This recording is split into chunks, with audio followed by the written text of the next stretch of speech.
ज्ञान दोनों एक साथ होते हैं। जिस तरीके से जब सूर्य उदित होता है तो उस समय उसका प्रकाश और ताप दोनों एक साथ चलते हैं। ज्ञान जहाँ पर सम्यक दर्शन हो जाता है तत्काल वहीं पर ज्ञान भी सम्यक ज्ञान के रूप में परिणित हो जाता है। जब तक सम्यक दर्शन नहीं होता है, मिथ्या दर्शन रहता है, तब तक ज्ञान भी मिथ्या ही रहता है। इसलिए सम्यक श्रद्धाधारी पुण्य सेवं सम्यक ज्ञान सुपर अर्थ भेद जो प्रगटावे भान। अब सौ और पर का जो पदार्थ है पर, क्योंकि प्रमाण उसको ही कहा जाता है।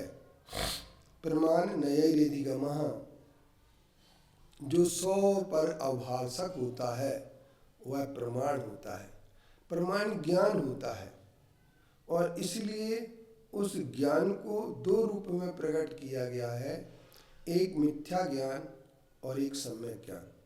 तत्वार्थ सूत्र ग्रंथ में मत श्रुतावधियो विपर्यश्च एक सूत्र दिया है। इस सूत्र के अनुसार मति ज्ञान, श्रुत ज्ञान और अवधि ज्ञान विपरीत होते हैं और इनकी विपरीतता का कारण क्या होता है, तो उन्होंने बहुत अच्छा कारण दिया है कि इसका कारण ये है कि जब हम ज्ञान को प्राप्त करने की ओर बढ़ते हैं तो वह हमारा ज्ञान क्या होता है कि जब सौ पर अर्थ को अपने को भी प्रकट करता है दीपक और दूसरे को भी प्रकट करता है। ज्यों प्रकटापन भानु जैसे स्वयं को भी प्रकट करता है, जैसे भानु प्रत्येक पदार्थ को प्रकट कर देता है। तो कुछ दर्शनों का ऐसा मानना रहता है कि ज्ञान सिर्फ स्वयं को प्रकाशित करता है, तो कुछ लोगों का कहना है कि ज्ञान सिर्फ पर को प्रकाशित करता है। लेकिन जैन दर्शन का ऐसा मानना है कि ज्ञान सौ और पर दोनों को प्रकट करता है।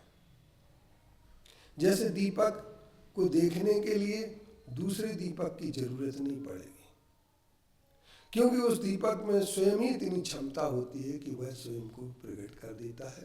और दूसरा तो हमारे यहाँ दीपक का उदाहरण सबसे बड़ा किया गया है।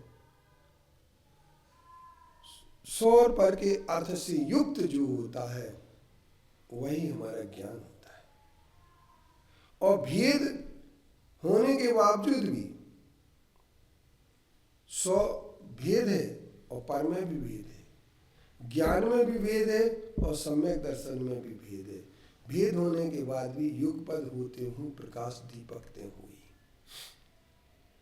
तो श्रद्धा और ज्ञान के लिए चौथी ढाल सिर्फ ज्ञान के लिए प्रकट करने के लिए बनाई गई है और श्रावक के आचरण का भी इसमें वर्णन है।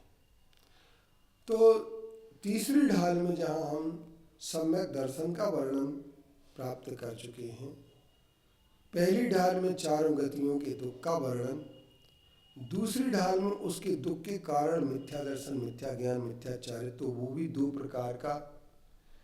एक प्रकार सबसे पहला हमारा यह है कि हमारा मिथ्या ज्ञान, मिथ्या दर्शन, मिथ्याचार्य अगृहीत होता है और दूसरा गृहीत रूप में होता है। गृहीत और अगृहीत इन दोनों को करके यह बताया गया कि मिथ्या दर्शन, मिथ्या ज्ञान, मिथ्याचारित्र गृहीत और अगृहीत रूप में हमारे लिए अधिगम और नैसर्गिक रूप में भी क्या है, वह दुख का कारण सबसे बड़ा है। संसार के जितने भी प्राणी दुखी हैं उनके दुख का कारण मिथ्या दर्शन, मिथ्या ज्ञान, मिथ्याचारित्र है। और सम्यक दर्शन की 25 दोषों से रहित की जो विवेचना की गई है वो तीसरी ढाल में। अब चौथी ढाल हमारे सामने आ रही है और वह सम्यक श्रद्धाधारी पुण्य सेवम सम्यक ज्ञान, और इसके साथ साथ जब सेवम सम्यक ज्ञान सुपर अर्थ जुत ज्यों प्रगटावे भान। तो सम्यक दर्शन क्या चीज है तत्वार्थ श्रद्धानम सम्यक दर्शनम, ये आचार्यों ने कहा है। और सम्यक ज्ञान का कहा है यथार्थ पदार्थों के ज्ञान होने को। सम्यक पूर्वक जो ज्ञान होता है वह ज्ञान ही हमारा सम्यक ज्ञान होता है। अब देखिए सम्यक ज्ञान किस रूप में होता है और कैसे होता है, इसका विवेचन आगे आपको बताया जाएगा।